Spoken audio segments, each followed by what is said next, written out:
October 15, 1946. A heavy silence hangs over the prison at Nuremberg. Guards move quietly down the corridor. The world is waiting. In a small cell sits the most powerful surviving Nazi leader, one second only to Adolf Hitler himself. Hermann Göring has just lost everything. He was the head of the Luftwaffe, founder of the Gestapo, Hitler's chosen successor before the collapse. He stood at the center of the Third Reich's rise and its destruction. And now, after months on trial before the International Military Tribunal at Nuremberg Palace of Justice, he has been sentenced to death. The sentence, hanging. But Göring despised the idea. He told the judges openly, he would not hang like a common criminal. Hours before his scheduled execution, something unthinkable happens. He is found dead in his cell. A small glass capsule. Cyanide. The hangman is left waiting. The rope remains unused.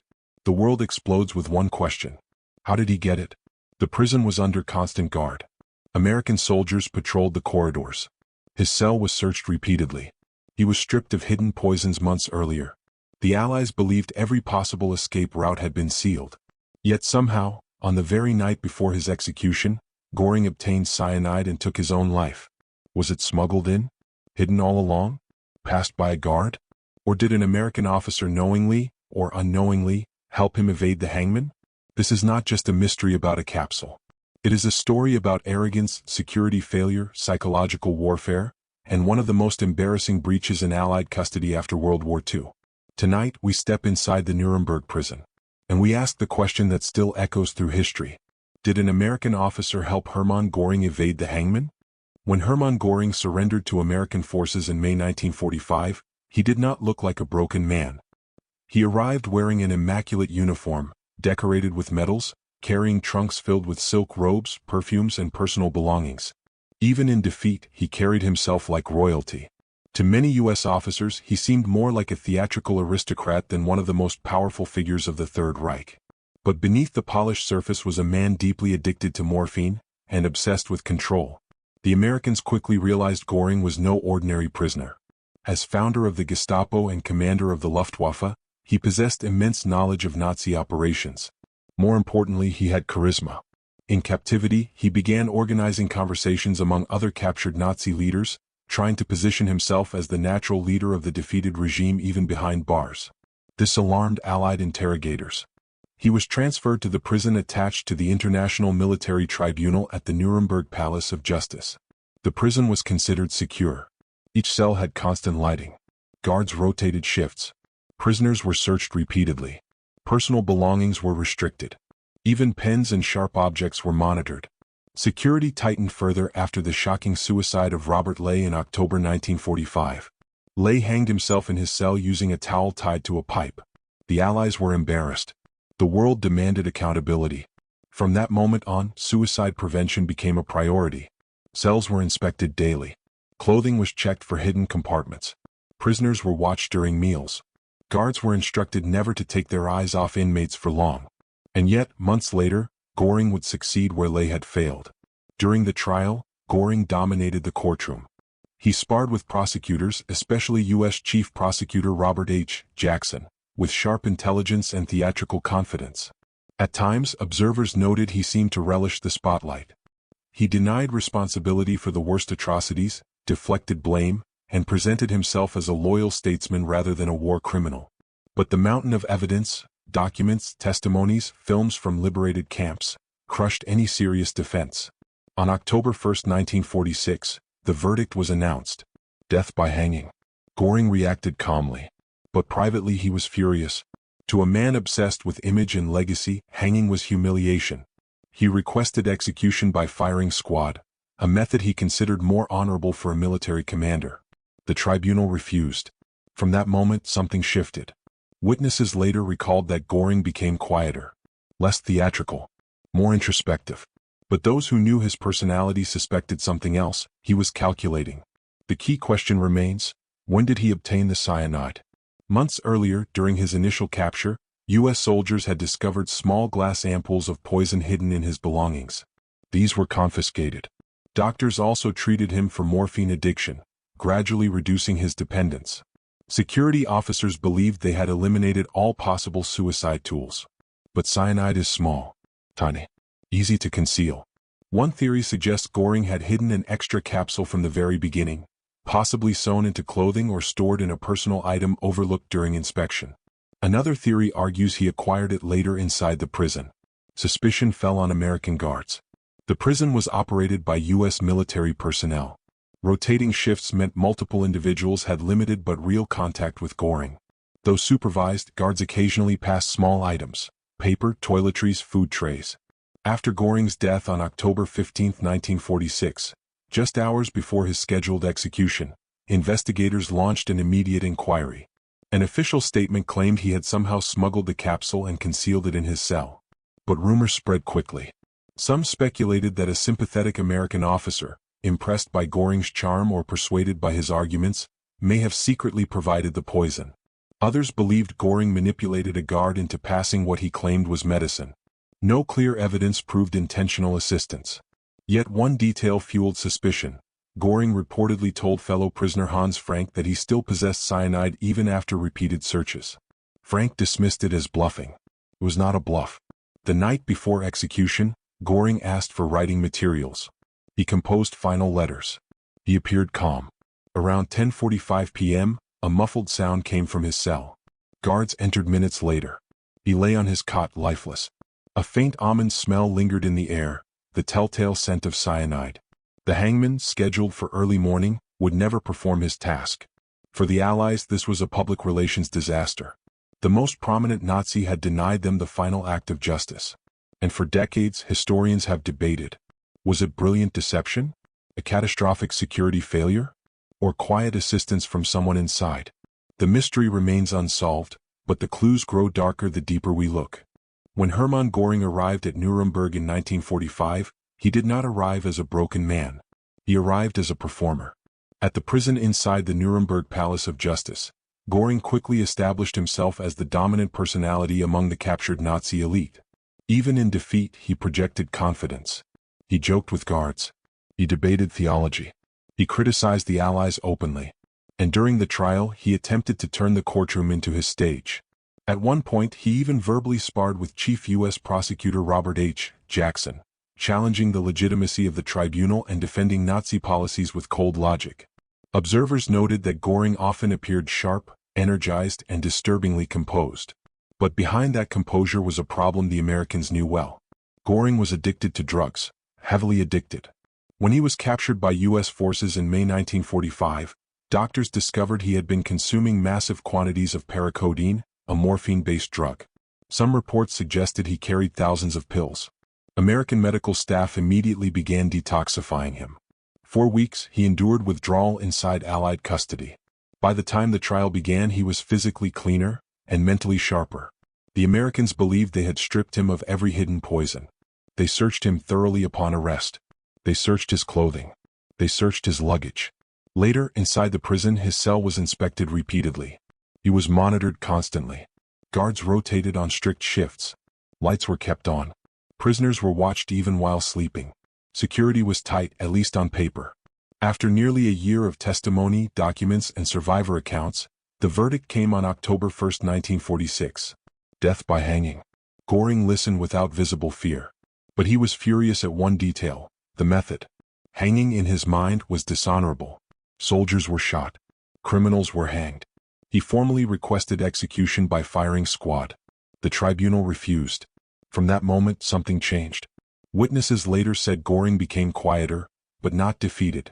If anything, he seemed to regain control in a different way. He began writing letters. He requested certain personal items. He spoke calmly with guards.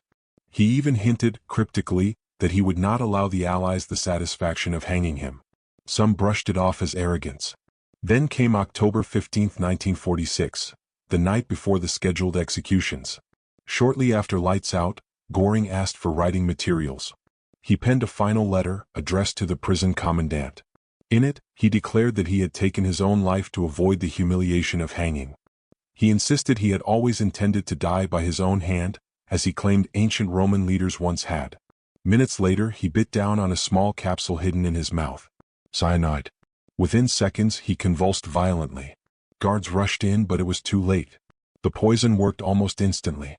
At 10:45 p.m., Hermann Göring was pronounced dead. The execution chamber, prepared and waiting, would never be used for him. Shock rippled through the prison command. How did this happen? American authorities immediately launched an investigation. The prison had been under U.S. control. The guards were American soldiers. The responsibility was theirs. Several theories emerged. One possibility: Göring had hidden the capsule since his capture, concealed somewhere no search had discovered. Some speculated it might have been hidden in his clothing lining, or even inside a personal container that had escaped inspection. Another theory: someone smuggled it to him. That possibility was far more troubling. Rumors began circulating that an American guard may have unknowingly delivered it. Some claimed a pen or small package had been passed during routine duties. Others suggested a sympathetic officer might have been manipulated by Göring's charm and intelligence. There was even later speculation involving a U.S. Army officer who allegedly admitted decades afterward that he had helped supply the capsule, though evidence for this claim remains controversial and debated by historians. Officially, the U.S. Army concluded that Göring had somehow concealed the cyanide from the beginning and managed to keep it hidden throughout his imprisonment. But many questions lingered. Security at Nuremberg was supposed to be impenetrable. Other condemned Nazis were under the same watch, and they did not escape. Göring had done something extraordinary in his final hours. He had seized control of his ending. In death, just as in life, he denied his enemies the final image they wanted, the once powerful Reichsmarschall dangling from a rope. Instead, he left them with humiliation. The Allies had defeated Nazi Germany. They had prosecuted its leaders before the world. They had prepared justice. But in the final act, Hermann Göring slipped through their fingers, not into freedom but into legend and controversy. And the question still lingers in the shadows of history. Was it brilliance? What? A hidden capsule overlooked? Or did an American officer, knowingly or not, help him evade the hangman? History remembers trials. History remembers verdicts. But sometimes, history remembers the final act even more. When Hermann Göring died on October 15, 1946, it was not just the death of a convicted war criminal. It was the collapse of a carefully prepared moment of justice.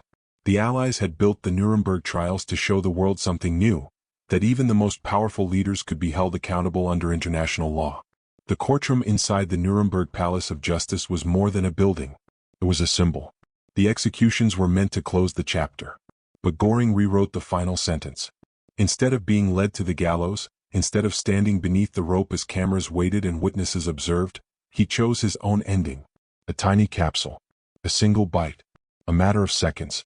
In that moment, he denied the tribunal the image of punishment it had prepared. And that is why the mystery still matters. Because it was not just about poison. It was about control. All his life, Göring had controlled narratives. He had helped build the propaganda machine of Nazi Germany. He had manipulated perception. Even during the trial, he attempted to portray himself not as a monster, but as a patriot who simply lost a war. And in death, he performed one last act of defiance. The official explanation, that he had somehow hidden the cyanide since capture, remains possible. Soldiers in chaotic surrender situations did hide items.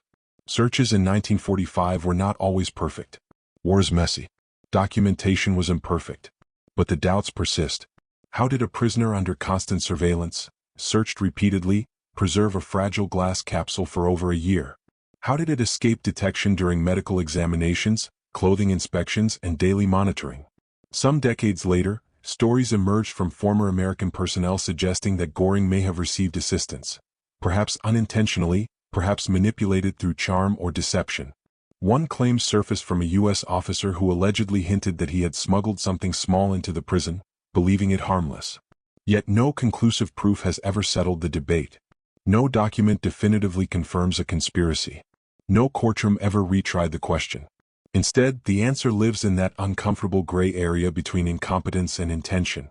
And maybe that uncertainty is part of the reason the story endures.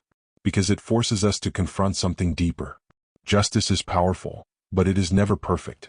The Allies won the war. They dismantled the Third Reich. They exposed its crimes before the world. Survivors testified. Documents were revealed. The truth was recorded. But in the final hour, one man found a crack in the system. Not to escape punishment entirely, death still came. But to choose its timing. Some historians argue that his suicide was cowardice. Others say it was consistent with his inflated ego, refusing to submit to what he viewed as humiliation. A few even suggest it was his final propaganda act, ensuring his name would remain controversial rather than closed. And perhaps that was the final insult. Because the hangman waited. The gallows stood ready. The rope was measured. But it was never used for him. Instead, in the early hours of October 16, 1946, the other condemned Nazi leaders were executed as planned. Justice in the legal sense proceeded. Yet the absence of Göring from that execution line left a symbolic gap. The Allies had wanted the image of accountability. He gave them a question mark instead. Today, nearly 8 decades later, the mystery remains unsolved in absolute terms. Historians continue to debate. Documents are re-examined. Testimonies are revisited. But maybe the most important truth is this. His death did not erase his crimes. It did not undo the verdict. It did not change the historical record established at Nuremberg. It only changed the manner of his final moment. And perhaps that is the ultimate irony. A man who once commanded air fleets, signed decrees, and stood at the center of one of history's darkest regimes, reduced in the end to a hidden capsule between his teeth. No uniform. No medals. No salute. Just a prison cell. So did an American officer help Hermann Göring evade the hangman? The honest answer is this. We do not know for certain. But what we do know is that even in chains, even under guard, even after defeat, Göring fought for control of his own ending. And in doing so, he left behind not just a body in a cell, but a mystery that still whispers through the corridors of history.